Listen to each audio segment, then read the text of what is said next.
आजपर्यंत फक्त स्वतःपुरतंच राजकारण केलं.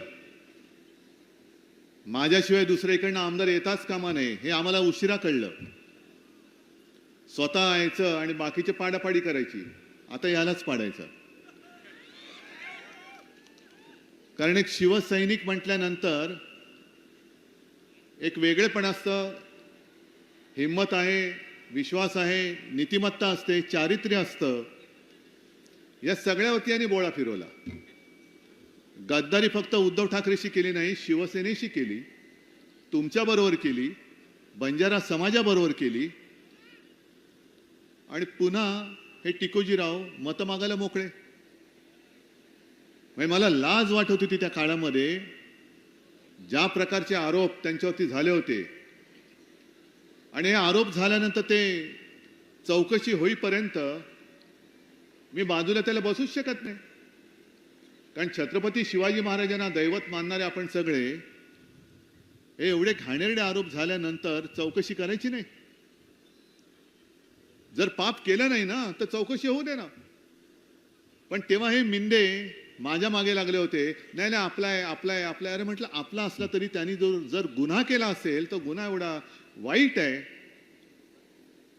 म्हणलं मी नाही हे सहन करू शकत, म्हणून काढून टाकला मंत्रिमंडळातून.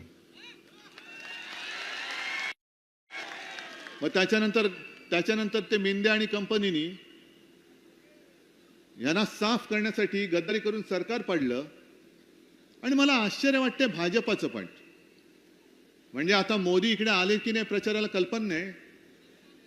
आले होते, येतील आणि ते त्याला मांडीवरती पण घेतील. कारण कर्नाटकामध्ये तिथे असाच एक माणूस आहे, प्रज्वल रेवण्णा. नाव ऐकलं ना? अगदी हजारो महिलांची त्यांनी आयुष्य उद्ध्वस्त केली.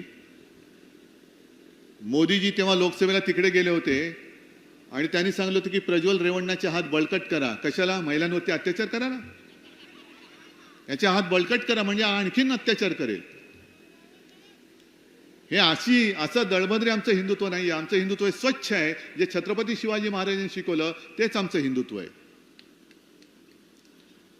आणि मी समाजाशी गद्दारी केली एवढ्यासाठी बोलतोय की तुम्हाला सगळ्यांना कल्पना आहे. मधल्या काळामध्ये बातम्या आल्या, तुमच्यापर्यंत पोहोचल्या, या मतदारसंघात पोहोचले की नाही. मुंबईच्या जवळ महाराष्ट्र सरकारने सेवालाल महाराज संस्थेला मुंबईत एक जमीन दिली होती. सेवालाल महाराजांसाठी, माझ्या बंजारा समाजासाठी. ती जमीन सुद्धा यांनी हडपली. ही जमीन पण हडपली. मग कुठे तुमची भक्ती? कशाला तुम्ही करता सेवालाल महाराजांचं गुणगान? नाव महाराजांचं पण ढापायचं यांनी. आणि मग तिथल्या संस्थेने तक्रार केल्यानंतर मग यांनी सांगितलं असं काही नाही, ज्याला पाहिजे त्यांनी घेऊन टाका. मग हे तुला माहिती होतं तर आधी लुडबुड केलीस का? आता आपलं सरकार आल्यानंतर मी पहिली ती चौकशी करणार आहे. पहिली चौकशी ती करणार. कारण इकडचा बंजारा समाज आहे, गोरगरीब आहे, त्याला काही कळत नाही. त्याला असं वाटतं की हा आपला मसिहा आहे. अरे मसिहा असल्याचं दाखवतोय, पण तुमचा दुरुपयोग करून स्वतःच्या तुंबड्या भरतोय, हे लक्षात घ्या जरा. अशी लोकही, अरे ज्या शिवसेनेने याला 10 वर्ष मंत्री केला तो शिवसेनेशी गद्दारी करू शकतो, शिवसेना नावाच्या आईशी गद्दारी करतो, तो समाजाशी गद्दारी नाही करू शकत. केलीच त्यांनी गद्दारी. बरं 10 वर्ष जवळपास मंत्री होते ना, काय केलं तुमच्या या वॉर्डामध्ये? काय केलं सांगा. काय एकाचं तरी काम केलं असेल मला हात वर करून सांगा. हो आमचं काम केलं, मला नोकरी लावली, मला पाणी दिलं, रस्त्याची कामं केली, MIDC आणली, रोजगार आणला. मग मंत्रीपद उभवलं कशाला? 2.5 वर्ष तर मीच मुख्यमंत्री होतो. करोनाचा काळ होता, पण करोनाच्या काळात सुद्धा काही विकासाची कामं आपण अडवली नव्हती. अनेक कामं आज जे बोंबलतायत की हे म्हणे स्थगिती सरकार होतं. जर का मी स्थगिती देऊन अडवून बसलो असतो तर अनेक कामं आपलं सरकार पाडल्यानंतर ज्याची उद्घाटन दणादणा केली ती कामच झाली नसती. मग मी स्वतः मुख्यमंत्री असताना आणि हा मंत्री असताना आपल्या वॉर्डामध्ये चांगलं एखादं तरी काम यांनी माझ्याकडनं करून का घेऊ शकला नाही? याचं काय उत्तर तुम्ही जनतेला देताय?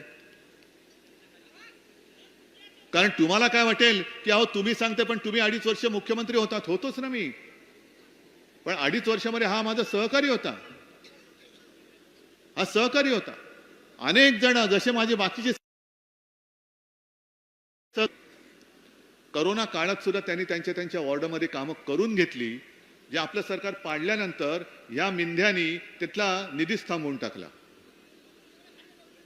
मग इकडे सुद्धा भरपूर प्रमाणात निधी दिलाय. गेलाय कुठे? गेले कुठे पैसे?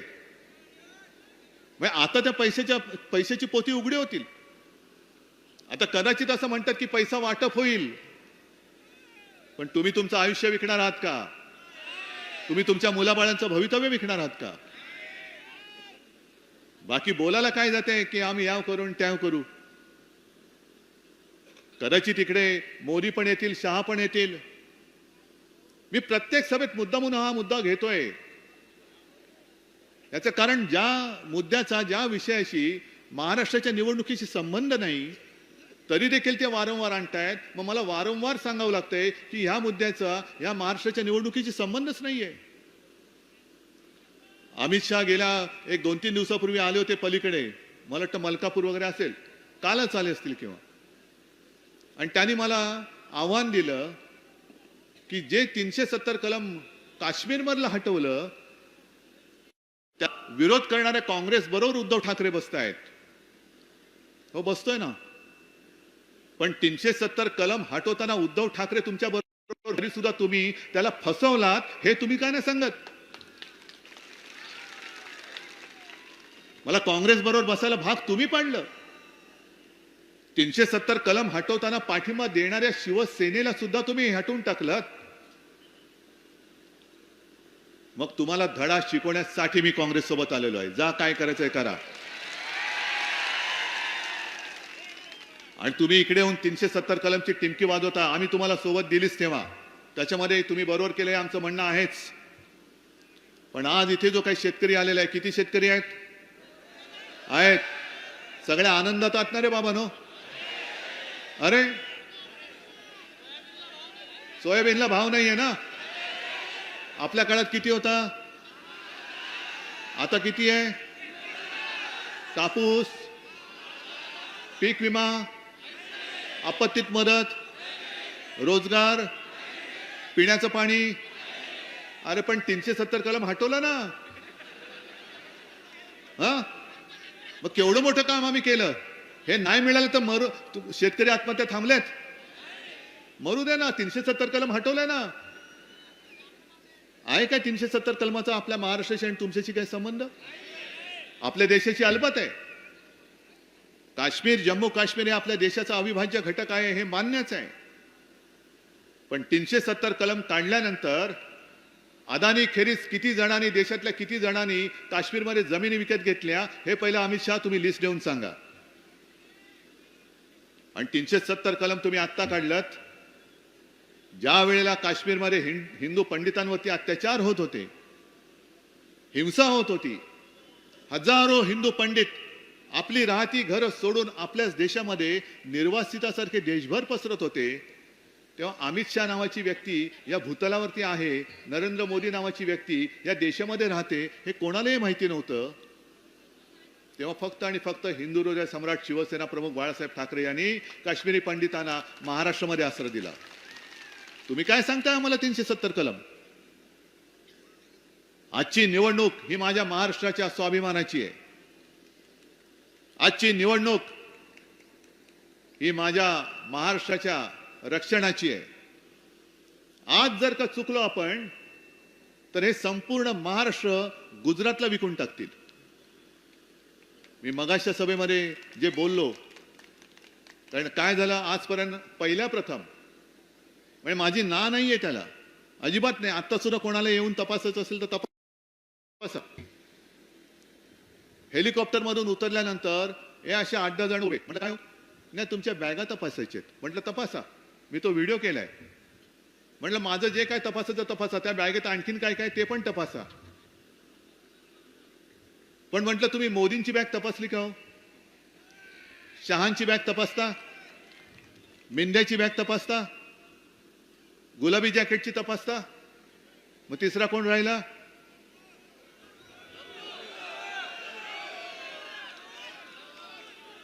टरबूज बघा, हे असं आहे, निवडणूक आयोगाने माझं शिवसेना नाव हे दुसऱ्याला दिल्यानंतर तुम्ही ज्याच्यामुळे ते दिलं गेलं त्याचं नाव तुम्ही टरबूज ठेवून टाकलं. मग त्यांची बॅग तपासायची की नाही? मग मला त्यांनी कानात सांगितलं, साहेब खरं सांगू, मोदी आणि शहा आल्यावरती बॅग नाही तपासायची, जाताना बॅग तपासायची. कारण इकडे येतात आणि महाराष्ट्र लुटून नेतात, तर जाताना बॅग त्यांची तपासा. पण आज मी जाहीर करतोय, माझी बॅग तपासायची तेवढ्या वेळ तपासा, पण मोदी, शहा, देवेंद्र, अजित पवार, मिंदे यांच्या देखील बॅगा तपासल्या गेल्याच पाहिजे. ही आमची लोकशाही आहे. कारण तुम्ही मी आल्यानंतर जसे तपासणीसाठी उभे होतात, तसं मोदी, शहा आणि मिंदे आल्यानंतर सॅल्यूट मारून उभे राहता कामा नयेत. जसं मी माझ्या उमेदवाराच्या प्रचाराला फिरतोय एक त्यांचा नेता म्हणून, तसेच ते जर का भाजपच्या उमेदवाराच्या प्रचाराला फिरणार असतील तर ते त्यावेळेला पंतप्रधान नाहीत, ते भाजपचे स्टार प्रचारक आहेत. त्यांना जो न्याय आहे तोच मला, आणि मला जो न्याय आहे तोच त्यांना न्याय आणि कायदा हा लागलाच पाहिजे. आणि जर या यंत्रणेला जमणार नसेल तर माझे शिवसैनिक मोदी, शहा, मिंदे आणि यांची बॅग तपासतील, तेव्हा पोलिसांनी मध्ये नाही यायचं. आपण व्हिडिओ गेल्या लोकसभेला पाहिलाय, मिंदेच्या हेलिकॉप्टर मधून बॅगा मागून बॅगा उतरल्यात. काही केलं नाही पोलिसांनी आणि यंत्रणेने. निवडणूक आयोग सुद्धा झोपतो तिकडे. आमच्या डोळ्याने एखाद बॅगा भरून चाललेल्या आहेत आणि म्हणतात नाही माझे कपडे होते. अरे कपडे एवढे किती वेळा घालतोस? एवढे कपडे? मग कारभार उघडा, सगळा भ्रष्टाचाराने बरबटलेला. पण कपड्यांच्या बॅगा किती? काय होतं त्या बॅगेमध्ये? आता सुद्धा जे काय माझ्या कानावर येते, अरे काल त्या सांगोलामध्ये गेलो होतो, त्यालाच आडवा करायला. गेल्या आठवड्यात म्हणजे दिवाळीच्या सुमारास एक गाडी पकडली, असं म्हणतात किती त्याची होती. रक्कम जाहीर झाली किती? 5 कोटी. आणि काही लोक त्याच्यात तिथे होती, ते म्हणाले 5 कोटी नव्हते, किमान 20 ते 25 कोटी होते. मग हे सगळं जाते. काही काही वेळेला तर अगदी यंत्रणेच्या गाड्यातनं पैसे जातात अशी माहिती आहे. खरं खोटं यंत्रणाच जाणे. पण आम्हाला तुम्ही कायद्याची चौकट दाखवताय, आम्हाला तुम्ही कायद्याचा बडगा दाखवताय, हे एकतर्फी आम्ही चालू देणार नाही, अजिबात नाही. आणि म्हणून मी तुम्हाला सुद्धा सांगतोय, तुम्हाला सुद्धा कुठे जर का अडवलं आणि तुमच्या बॅगा वगैरे उघडायला लावल्या तर त्या अधिकाऱ्याचं सुद्धा ओळखपत्र तुम्हाला तपासण्याचा अधिकार आहे. मुंबईत काही महिलांनी मला तक्रार केली की आमच्या पर्स उघडून बघताय. तुम्ही सुद्धा त्यांची खिशामधली पैशाची पाकिटं उघडून बघा. नोकरीला कधी लागला, तुझा जन्माचा दाखला दे, तुझं सर्टिफिकेट दे, कुठपर्यंत शिकलास, राहतोस कुठे, हे सगळं तुम्ही बघा. कारण हा अधिकार लोकशाहीमध्ये तुम्हाला सुद्धा आहे. मतदार हा सर्वोच्च असतो, मतदार सरकार ठरवतो. तर ह्यांची तपासणी करायला काय मतदाराला अधिकार नाही? हा अधिकार आहे. आणि मोदी, शहा यांना मी सांगतोय की तुम्ही इथे येऊन वेडीवाकडी काही आव्हानं द्यायचा फंदात पडू नका. इकडे माझ्या शेतकऱ्याला सोयाबीनला भाव नाही म्हणून तो ओरडतोय.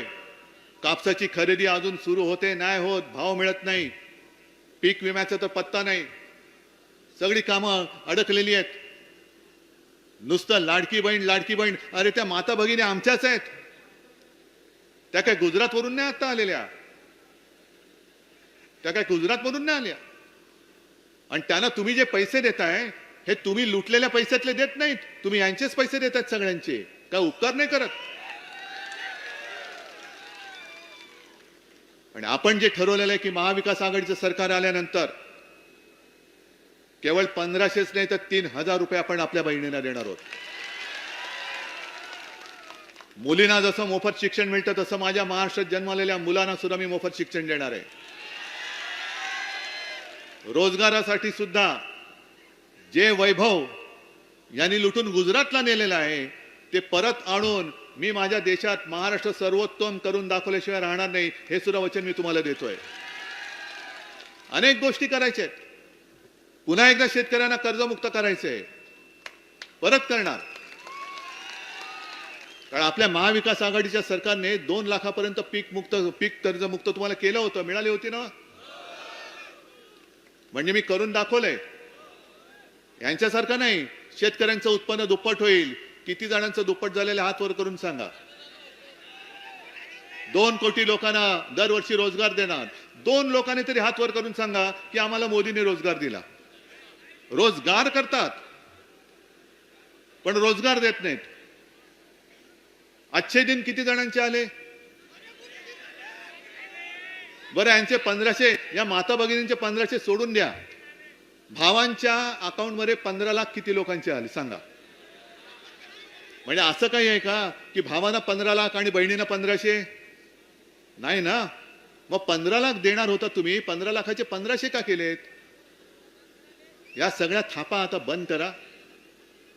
दुर्दैवाने महाराष्ट्राने जे काय केलं होतं ते केलंच होतं, पण दुर्दैवाने तुमच्या शेपटावरती निभावलं आणि कसं तरी रडत खडत तुम्ही दिल्लीत परत बसलात. हे देशाचं दुर्दैव आहे.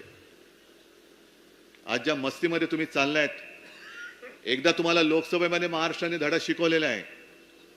या मतदारसंघात तुम्ही लोकसभेत पण आणि विधानसभेमध्ये सुद्धा गद्दारी करून केवळ उद्धव ठाकरेचे नाही, शिवसेनेचे नाही, तर महाराष्ट्राच्या पाठीमध्ये वार केलेला आहात.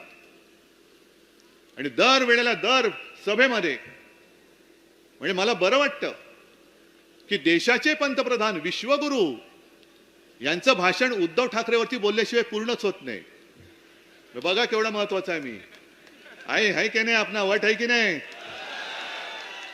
अमित शहाचं सुद्धा उद्धवजी. मला काय माझ्यावरती बोलल्याशिवाय यांचं भाषणच पूर्ण होत नाहीये. मग त्यांना सांगतो ही अवस्था तुमची केविलवाणी का झाली? तुम्ही शिवसेना चोरलीत. शिवसेनेचं नाव तुमच्या शासनाच्या यंत्रणेने दुरुपयोग करून तुम्ही दुसऱ्याला दिलं. एक न्यायमूर्ती आता 2.5 वर्ष तिकडे बसले होते.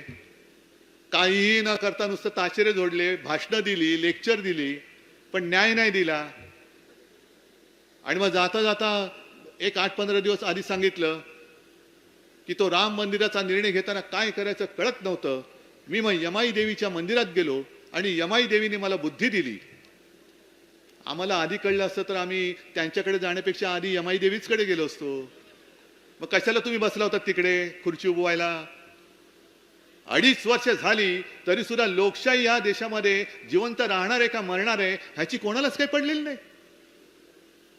इतर सगळे निर्णय मी काय कमी महत्वाचे असं म्हणत नाही, पण मूलभूत जो काही गाभा आहे आपला संविधानाचा तो तोडला जातोय, तोडला गेला, तो मोडला गेला. हे तुम्ही सुद्धा मान्य केलं. तरी देखील झालं आता ती टर्म संपली.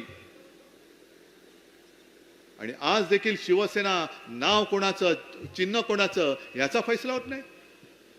पण आज मी तुम्हाला सांगतो चिन्हाचा फैसला काय व्हायचा तो होईल, पण मी कोणत्याही परिस्थितीत शिवसेना हे नाव दुसऱ्याला दिलेलं मानणार नाही. निवडणूक आयोगाचा तो अधिकार मला मान्य नाही. निवडणूक आयोगाच्या मर्यादेत त्याने राहावं. त्यांच्या नियमानुसार आम्ही निवडणुका लढतोय की नाही ते बघावं. पण याच्या पोराचं नाव त्याच्या पोराला, पोराचं नाव त्याच्या पोराला, तुम्ही कोण आमचे बापजादे नाही लागत. शिवसेना ही आपलीच आहे. ज्याचं नाव माझ्या वडिलांनी आणि माझ्या आजोबांनी ठेवलेलं आहे, निवडणूक आयुक्ताच्या आजोबांनी नाही ठेवलेलं.